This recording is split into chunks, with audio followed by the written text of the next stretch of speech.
Online clickbait wonders if Breckenridge should change its name for alleged ties to a Confederate sympathizer.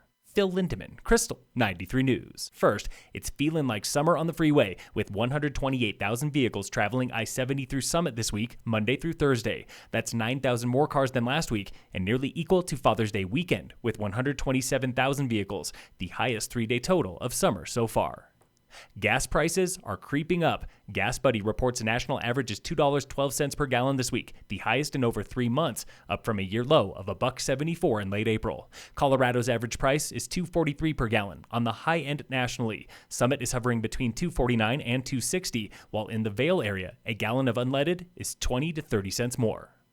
Highway 9 through southeast Frisco is a cone zone bottleneck right now, and things get even messier next Tuesday. Elise Thatcher with CDOT explains. We're putting in a temporary roundabout at the intersection of Water Dance Drive and Pequin Boulevard. The roundabout at Water Dance is the first of two planned for the GAP project, a 2-year, multi-million-dollar improvement bringing 2 continuous lanes to both sides of Highway 9. The second comes to 8th Avenue, likely happening next summer.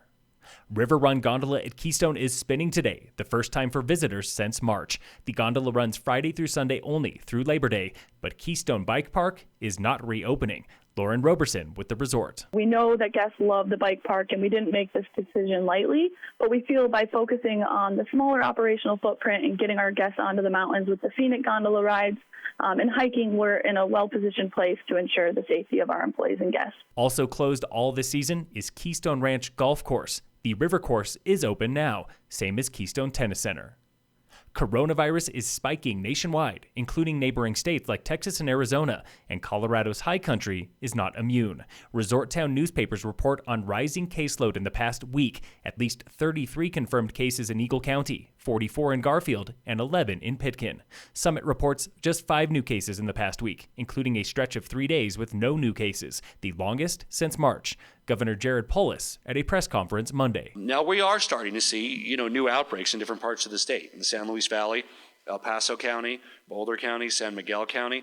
We're also watching Eagle County very closely. An outbreak of at least 11 teenagers in Basalt led Eagle County's soaring caseload. But Summit County Commissioner Elizabeth Lawrence warns against comparing counties. There's many comparisons to us to other counties. Eagle County does it this way. Well, Eagle County is not Summit County, and they have handled things in a different way. They have a different health care provider there. Health experts nationwide suspect renewed mobility and less social distancing are partly to blame, pointing to Memorial Day parties. For 3 years in the 1860s, Breckenridge was spelled with 2 I's, an ode to John Breckenridge, vice president for James Buchanan, and a Kentucky native sympathetic to the Confederacy. That footnote in local history is on the official Breckenridge Ski Resort blog and caught the attention of unofficial networks, which posted an article this week titled, "Should Breckenridge Change Its Name Due to Its Eponym?" It's the latest in a rash of renamings, like the Dixie Chicks, now simply known as the Chicks, and Squaw Valley, California, where officials are convening to possibly replace the term squaw, a slur for Native American women. But is it the whole truth here in Breck?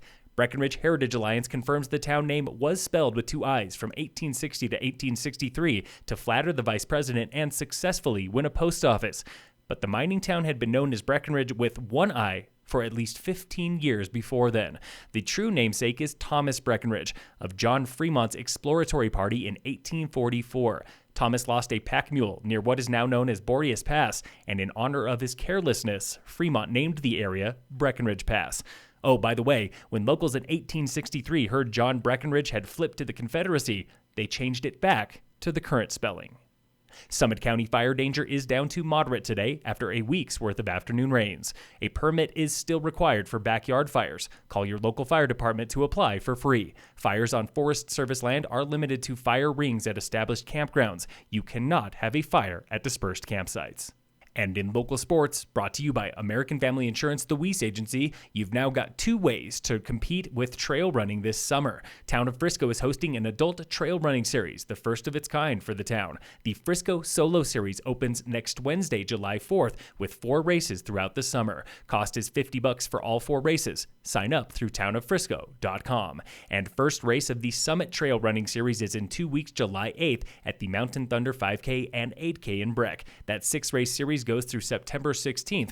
Get registered through BreckenridgeRecreation.com. Phil Lindemann, Krystal, 93 News.